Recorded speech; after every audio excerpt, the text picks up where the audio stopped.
আমরা সংসারে জান দিয়ে ভালোবেসে আইএসএফকে 2021 সালে করছি। আমাদের এটা গর্ব, আমাদের হিস্ট্রি রোলার চালিয়েছে।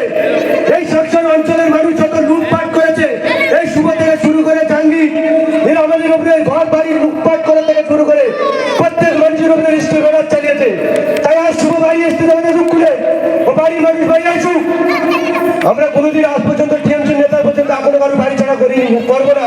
তারা নিজের ইচ্ছায় দুর্নীতি বাজের বিরুদ্ধে তারা চলে গেছে বাড়ি ছাড়ায়। আমরা বলতে চাই অঞ্চলের নেতৃত্ব যারা আছে পরিষ্কার বলতে চাই, ওরা গ্রামের মানুষ অঞ্চলের মানুষ বাড়ি থাকুক।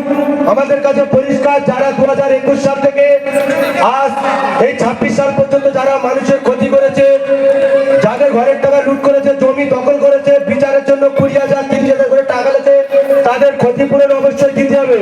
তারপরে ওরা বাড়ি থাকবে কি থাকবে না গ্রামের মানুষ জনগণ বুঝে নেবে।